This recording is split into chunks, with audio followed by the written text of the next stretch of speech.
mendapatkan sesuatu dari gereja. Ya, kalau kita mau ke gereja, kita pasti menimbang-nimbang dulu. Apa yang akan saya dapatkan dari ibadah di gereja ini? Berkat apa yang akan saya dapat? Oleh sebab itu seringkali orang yang mau datang kebaktian, dia menimbang-nimbang, dia tanya-tanya, dia cari informasi, pengkhotbahnya siapa ya?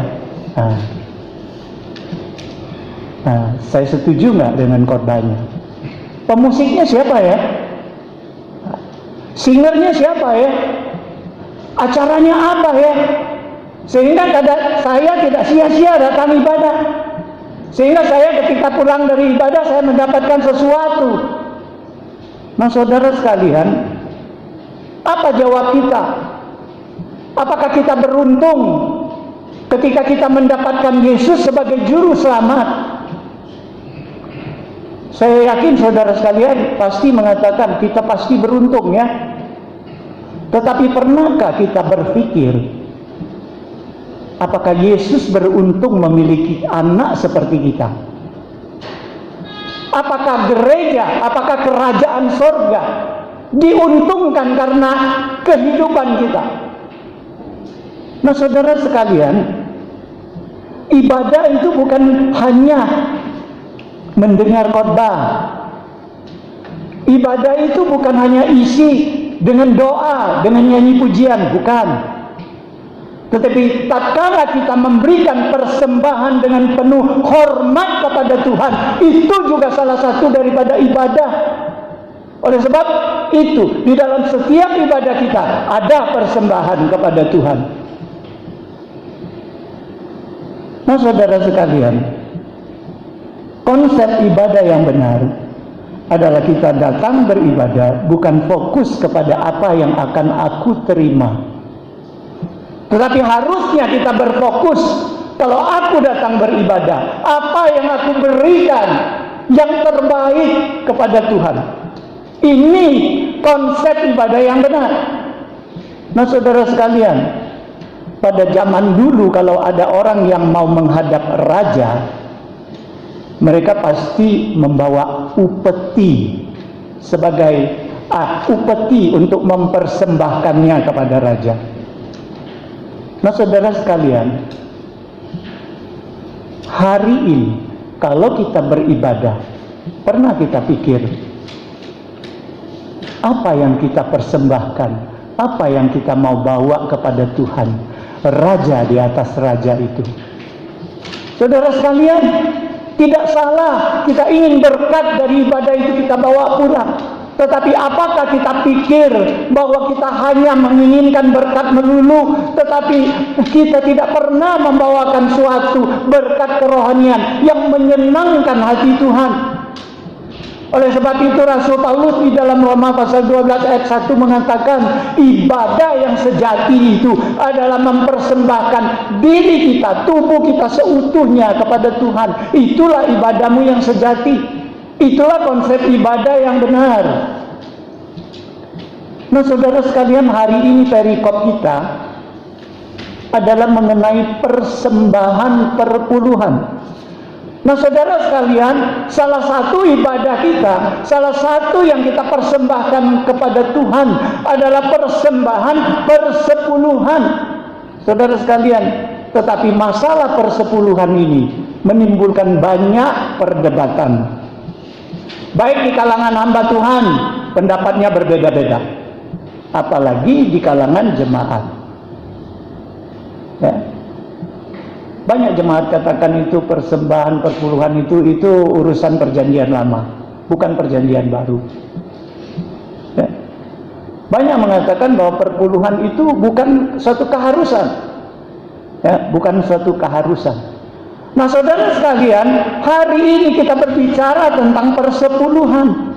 Kita mau tahu dulu, apakah latar belakang persembahan persepuluhan? Persembahan persepuluhan itu apa sih? Tadi kita sudah baca, ketika bangsa Israel masuk ke tanah Kanaan, semua 11 suku mendapat tanah pusaka, tanah warisan yang diberikan Tuhan. Nah saudara sekalian, hanya satu suku, suku Lewi, dihususkan oleh Tuhan melayani di kemah suci, di rumah Allah, sehingga mereka tidak diberikan tanah warisan di Kanaan, supaya mereka dapat konsentrasi penuh di dalam melayani Tuhan di rumah Allah. Oleh sebab itu Allah memberikan ketentuan kepada Musa supaya menentukan itu di dalam Taurat, bahwa 11 suku yang lain mereka harus memberikan 1/10 daripada hasil panen mereka, hasil daripada hewan mereka, 1/10 diberikan ke rumah Allah untuk kebutuhan hidup orang-orang Lewi. Nah, lantas orang-orang Lewi juga memberikan 1/10 daripada 1/10 itu kepada para imam yang melayani di bait suci. Jadi tuntutan Allah 1/10 itu, walaupun itu adalah milik Tuhan, adalah milik Allah, tetapi Allah tidak ambil untuk diri sendiri. Dia berikan kepada orang Lewi yang melayani Tuhan di dalam rumah ibadah, supaya rumah ibadah itu dapat beroperasi dengan normal. Siapa yang dilayani di situ? Jemaat yang dilayani, masih orang-orang yang memberikan persembahan itulah yang dilayani, bukan Tuhan yang mengambil persepuluhan itu. Nah, saudara sekalian, ternyata sistem persepuluhan dimulai dari Musa, dan sebelum Musa, jauh sebelum Musa, persepuluhan sudah diberikan contoh oleh Tuhan melalui Abraham. Nah, saudara sekalian, ketika Abraham memenangkan peperangan untuk membebaskan keponakannya Lot dari tawanan musuh, dia mengalahkan raja-raja yang menawan keponakannya, dan dia pulang dari kemenangan perang itu, dia bertemu dengan Melkisedek, dan Melkisedek imam besar itu memberkati Abraham. Dia katakan di situ, diberkatilah engkau Abraham. Nah, saudara sekalian, kemudian Alkitab mengatakan Abraham memberikan 1/10 dari semua jarahan perangnya, ya, diberikan kepada Melkisedek sebagai suatu persembahan. Nah, saudara sekalian, apakah Abraham memberikan perpuluhan itu karena tuntutan Taurat? Tidak. Taurat waktu itu belum ada, ya. Jadi dengan apa motivasi Abraham memberikan perpuluhan itu? Karena rasa syukur, rasa kasihnya, rasa syukur, terima kasihnya kepada Tuhan yang sudah memberikan kemenangan kepadanya di dalam peperangan. Jadi motivasi Abraham memberikan perpuluhan adalah rasa syukurnya, kasihnya kepada Tuhan yang sudah memberikan kemenangan. Kemudian kita melihat di Betel, cucunya Abraham, Yakub. Ketika dia tertidur di situ, dia mimpi, dia melihat pintu gerbang surga di situ. Ada malaikat turun naik di situ. Tuhan memberkati dia, akan jadikan dia sebuah bangsa yang besar, akan diberikan berkat kepadanya. Sehingga ketika Yakub bangun, dia sadar bahwa di tempat aku ini adalah di mana gerbang surga, posisinya di sini. Makanya dia berjanji, dia bikin suatu janji bahwa aku akan selalu memberikan persepuluhanku kepada Tuhan daripada apa yang Tuhan berikan kepadaku. Aku selalu akan berikan perpuluhan kepadanya. Motivasinya apa? Karena tuntutan Taurat? Tidak. Karena peraturan? Belum ada. Karena apa? Karena rasa syukurnya atas janji berkat Tuhan itu. Nah, saudara sekalian, Allah telah memberikan contoh kepada kita bahwa pemberian perpuluhan itu seharusnya bukan karena peraturan, tetapi karena rasa syukur dan kasih kita kepada Tuhan. Nah, saudara sekalian, selama zaman Maliaki, kenapa Tuhan menegur bangsa Israel menipu Tuhan? Saudara sekalian, saya mendengar khotbah seorang pendeta. Saya tidak tahu bahasa Inggris, tapi dia katakan menipu dalam bahasa Inggris, Alkitabnya disebutkan, diartikan adalah merampok. Ya, kenapa Tuhan begitu keras berkata kepada bangsa Israel? Ya saudara sekalian, karena di situ, di dalam Maliaki yang tadi kita baca, ternyata Tuhan melalui Maliaki menegur bangsa Israel karena mereka mangkir daripada persepuluhan itu.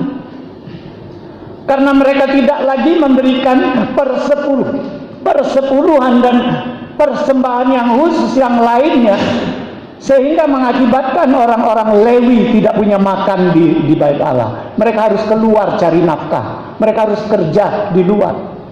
Jadi pelayanan di bait suci, di rumah Allah jadi terbengkelai. Nah, jadi tujuan Tuhan menegur bangsa Israel supaya mereka sadar. Makanya Tuhan katakan, kembalilah supaya aku juga kembali kepadamu. Begitu baiknya Tuhan. Ketika bangsanya mangkir daripada perintahnya, mereka tidak taat, Tuhan mengasihi mereka. Tuhan panggil mereka, kamu jangan menipu aku, kamu jangan merampok aku, kembalilah kepadaku, kembalilah kepada ketaatanmu kepada perintahku, supaya aku juga kembali kepadamu. Berikanlah perpuluhan itu, supaya aku buka tingkap langit memberkatimu. Saudara sekalian, betapa baiknya Tuhan kepada bangsa pilihannya. Ketika mereka melanggar, Tuhan tidak menghukum mereka. Mereka sendiri menuai hukuman itu. Mereka sendiri menuai kutukan itu. Tetapi Tuhan panggil mereka, kembalilah, bertobatlah, berikanlah kembali perpuluhan, supaya di rumahku ada makanan, supaya pelayanan di bait suci di rumah Allah boleh berjalan kembali, supaya kalian, kerohanian kalian dapat pelayanan kembali. Nah saudara sekalian, inilah kenapa Allah melalui Maliaki memberi teguran kepada bangsa Israel supaya mereka memberikan perpuluhan kembali kepada Tuhan. Saudara sekalian, kenapa Tuhan tegur bangsa Israel? Kita dapat melihat di dalam Lukas, Yesus sendiri mengecam orang Israel, pasal 11 ayat ke-42.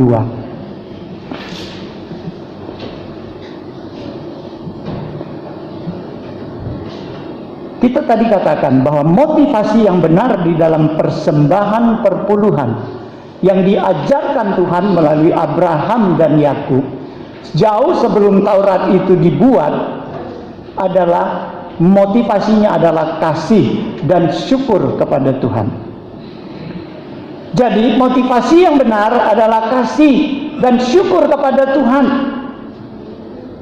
Tetapi Yesus di dalam Lukas pasal 11 ayat ke-42, di dalam begitu banyak kecaman Yesus kepada orang-orang Farisi, tercantum satu poin yang mengatakan apa? Celakalah kamu hai orang-orang Farisi, sebab kamu membayar persepuluhan dari selasi, inggu dan segala jenis sayuran, tetapi kamu abaikan keadilan dan kasih Allah. Yang satu harus dilakukan dan yang lain jangan diabaikan. Nah saudara sekalian, Tuhan mengkritik orang-orang Farisi. Tuhan katakan, perpuluhan kamu lakukan, benar. Jangankan perpuluhan yang besar-besar, hanya sayuran saja kamu perpuluhan, selasi dan inggun saja kamu lakukan perpuluhan. Begitu salehnya, begitu patuhnya kalian kepada hukum Taurat, tetapi kamu abaikan kasih dan keadilan Allah.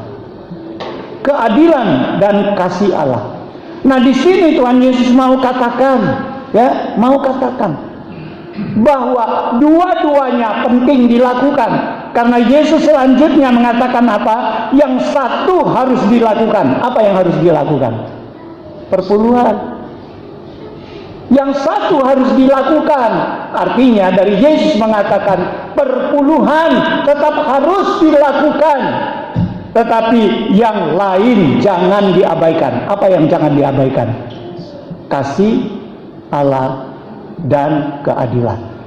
Nah, jadi saudara sekalian, menjawab pertanyaan apakah persembahan perpuluhan itu masih berlaku pada perjanjian baru, jawab Yesus adalah seperti itu.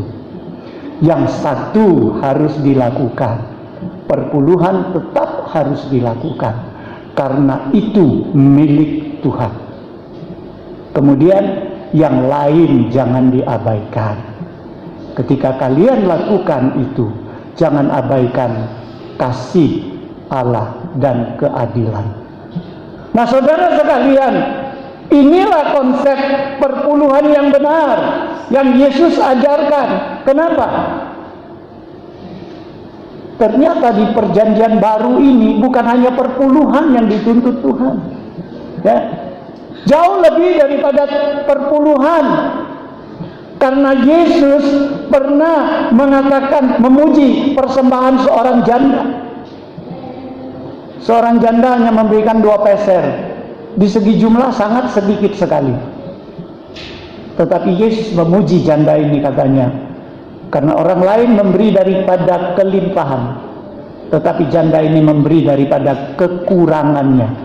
Dia memberikan semuanya, semua nafkahnya.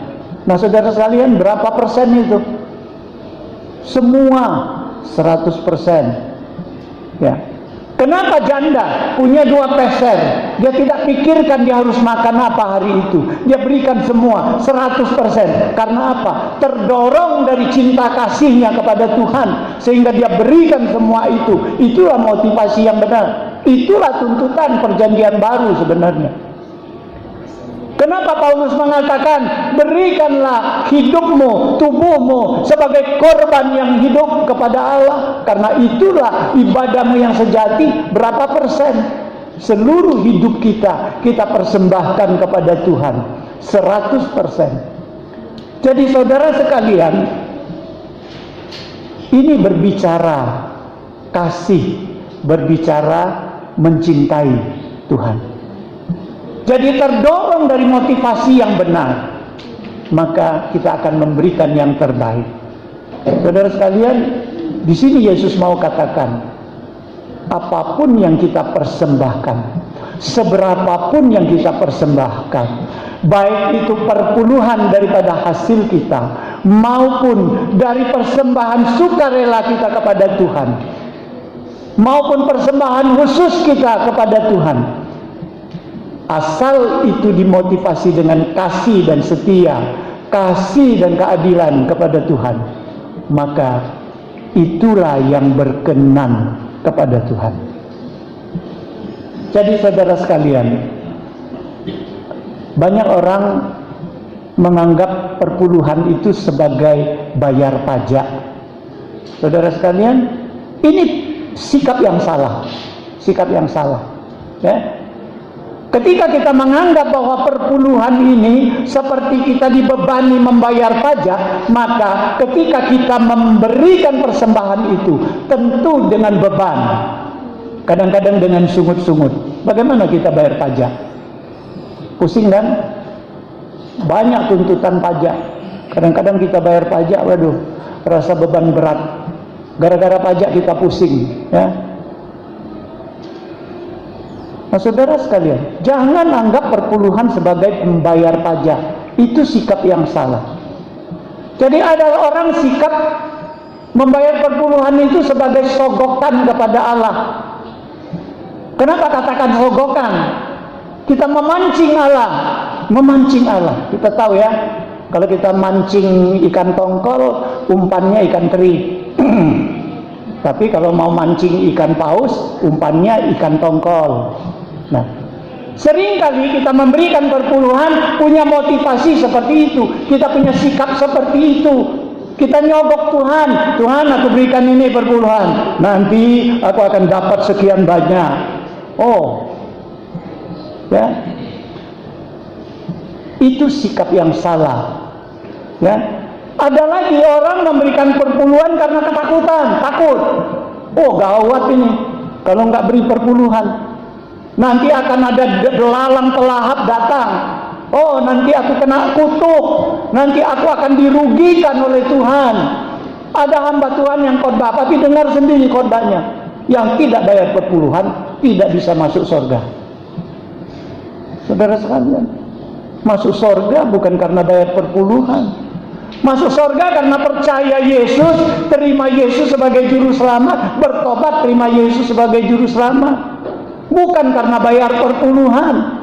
Jadi jangan menakut-nakutin orang, jangan sampai juga ditakut-takutin orang karena membayar perpuluhan. Jangan, itu sikap yang salah. Seharusnya perpuluhan itu adalah kita berikan dengan satu hati yang taat kepada Tuhan, dengan hati yang rela, dengan sukacita, dengan hati yang mengasihi Tuhan. Saudara sekalian, itulah sikap yang benar. Ketika kita berikan seperti itu, dengan sikap seperti itu, maka kita akan rasa sukacita, karena janji berkat Tuhan tetap berlaku. Jadi jangan pakai janji Tuhan mengancam atau menakut-nakuti orang. Karena ayat di Maliaki itu mengatakan, cobalah aku, ya, lihat aku bukakan tingkap langit atau tidak. Aku akan berkati kamu, aku akan menghardik belalang pelahap. Nah saudara sekalian, itu Tuhan bukan menakuti kita, itu Tuhan berikan janji berkat. Lakukan, aku akan berkati, bukan takuti kita, bukan.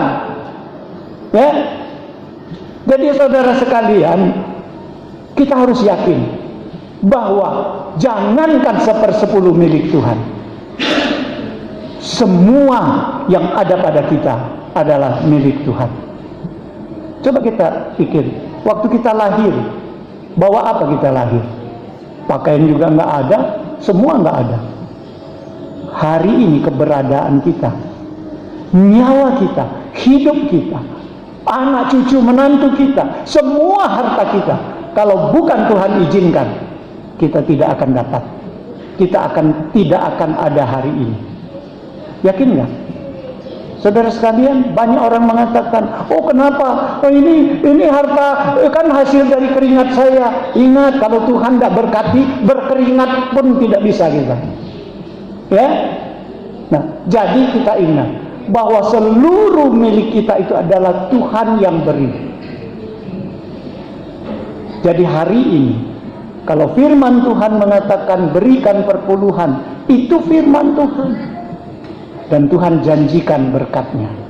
Saudara sekalian, ada seorang hamba Tuhan masih guru Injil.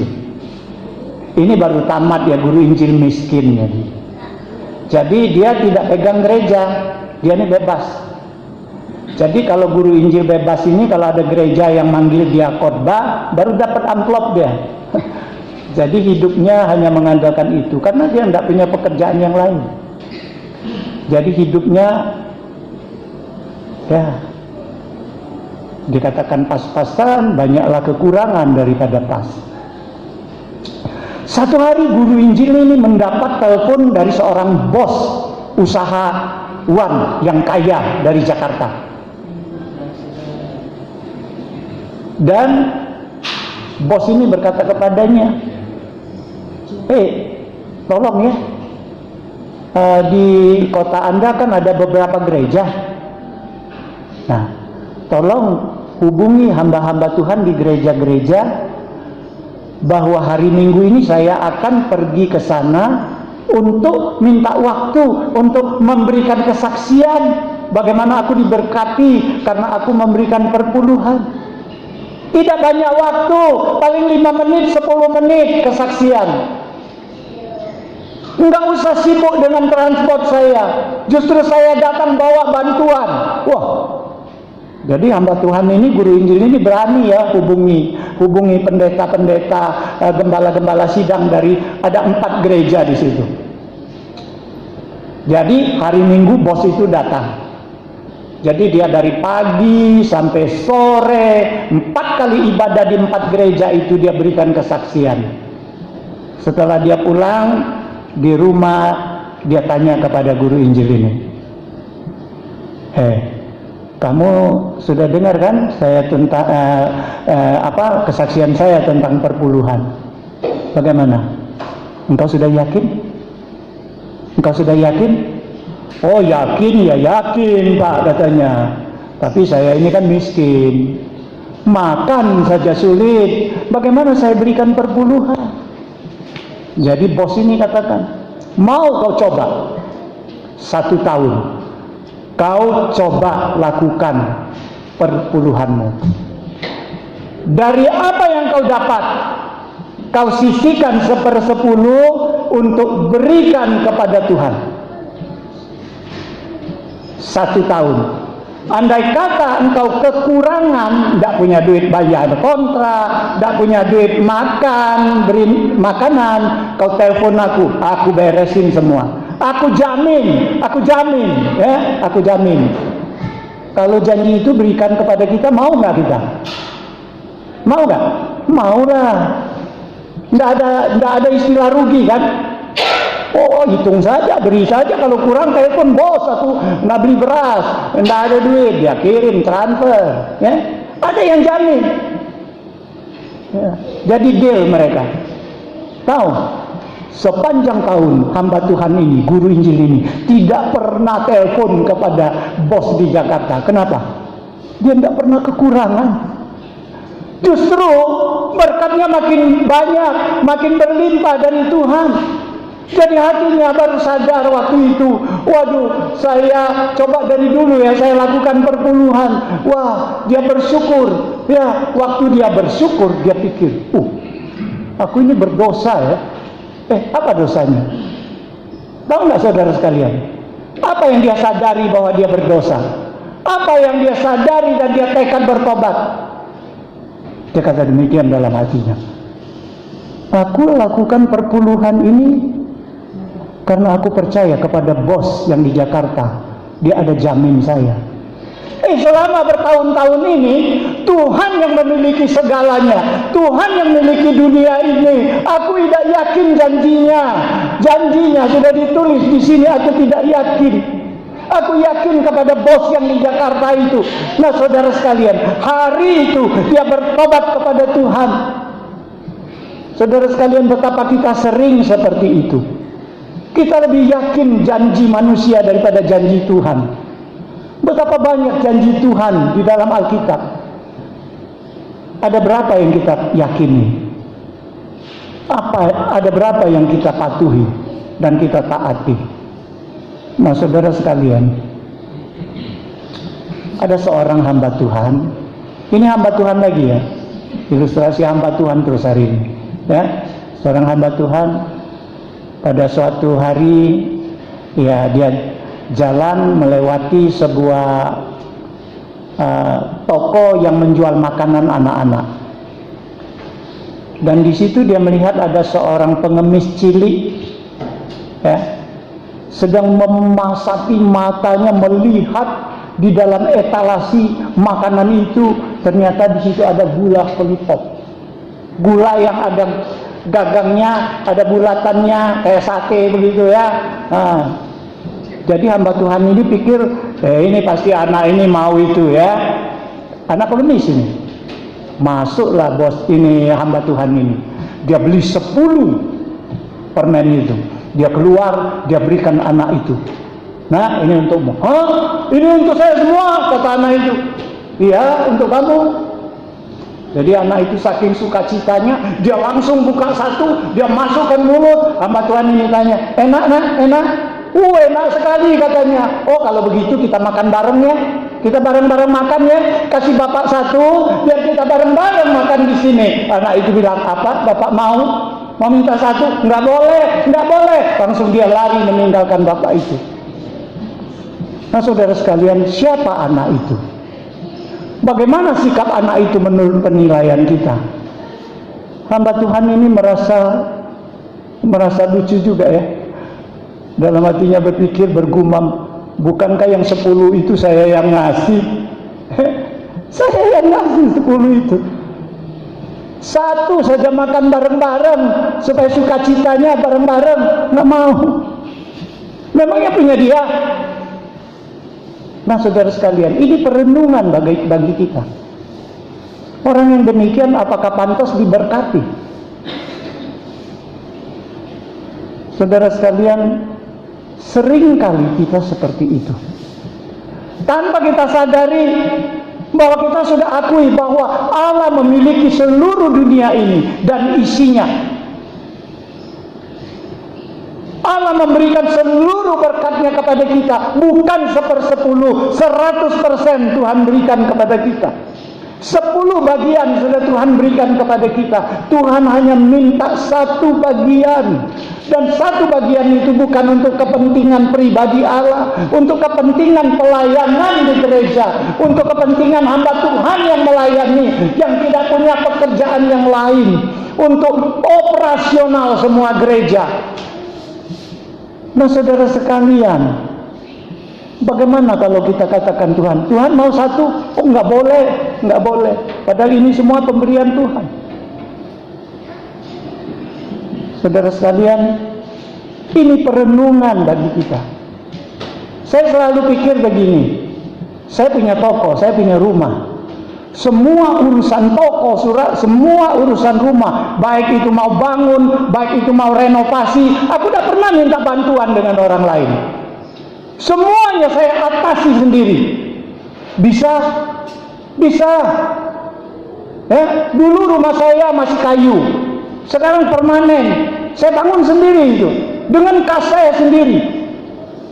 Tapi lucunya hari ini banyak gereja yang keuangannya defisit.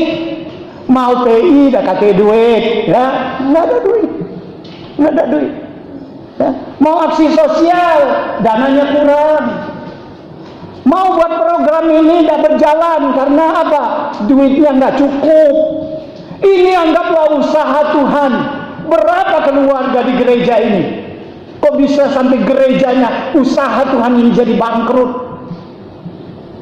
Kita sendiri nggak bangkrut, kita bisa urus sendiri.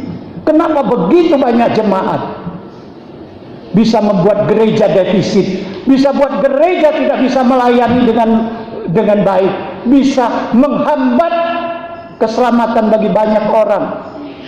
Ini perenungan bagi kita. Hari ini Tuhan sudah beri berkat kepada kita, bukan 10%, 100%.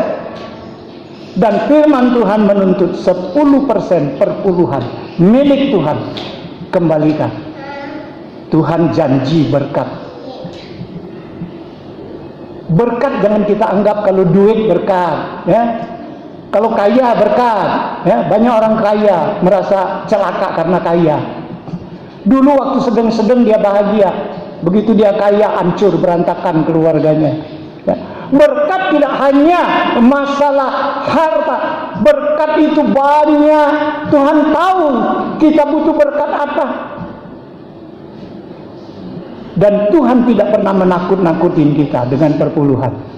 Tuhan mau bagaimana kita bersikap yang benar, berikan persembahan itu dengan sukacita, dengan rela, tanpa paksaan, tanpa ditakut-takuti, tanpa punya motivasi yang salah. Kita berikan dengan penuh cinta kasih kepada Tuhan.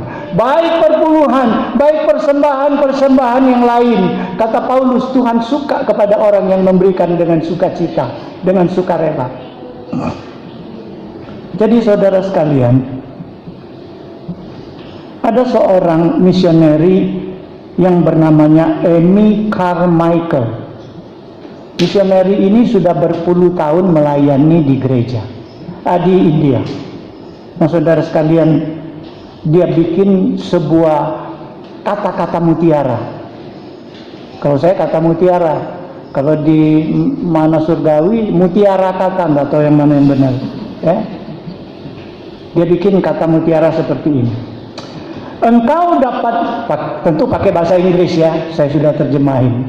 nggak ngerti Inggrisnya, nanti melenceng bacanya ya. Dia katakan demikian. Engkau dapat memberi tanpa cinta. Oh, kita bisa memberi ya tanpa cinta. Artinya kita bisa memberikan persembahan kepada Tuhan bukan karena kita sayang dengan Tuhan, bukan karena kasih kepada Tuhan, karena kita mau popularitas, kita mau dipuji-puji orang, motivasinya salah. Jadi dia katakan engkau dapat memberi tanpa cinta, bukan karena cinta, tetapi engkau tidak dapat mencintai tanpa memberi. Nah, kalau memang kau mencintai, tidak mungkin kau tidak memberi. Kalau tidak memberi berarti tidak mencintai. Kan begitu. Orang yang mencintai pasti memberi. Karena bukti daripada mencintai itu adalah memberi. Nah saudara sekalian, jadi memberikan perpuluhan tanpa dengan kasih dan ketaatan hanya merupakan suatu ritual yang sia-sia. Ingat ya, ingat. Perpuluhan milik Allah. Dan perpuluhan harus dikembalikan kepada rumah Tuhan untuk pelayanan Tuhan, bukan untuk kepentingan Tuhan. Itu juga untuk kepentingan kita. Bayangkan kalau gereja kita megah, yang menikmati siapa? Kita. Kalau gereja kita punya fasilitas yang lengkap, yang menikmati siapa? Kalau alat musik gereja hebat, yang menikmati siapa? Dari kita untuk kita, sebenarnya itu dong ya. Jadi kita harus tahu memang perpuluhan milik Allah dan Tuhan mau kita kembalikan. Jangan jadi penipu, jangan jadi perampok. Tuhan mau kita kembalikan dengan janji berkat Tuhan.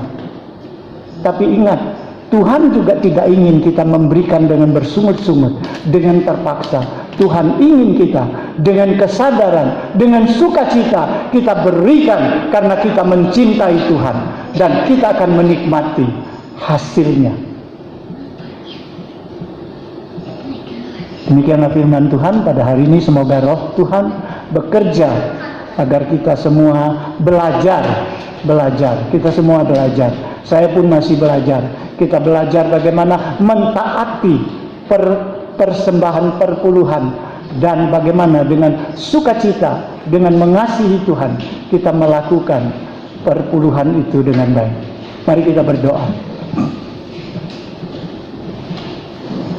Bapa di surga, kami mau bersyukur kepadamu Tuhan, karena firman-Mu selalu menegur kami, dan teguran-Mu bukan untuk menghukum kami, tetapi teguran-Mu adalah supaya kami kembali kepadamu, supaya Engkau kembali memberkati kami. Ungkap langit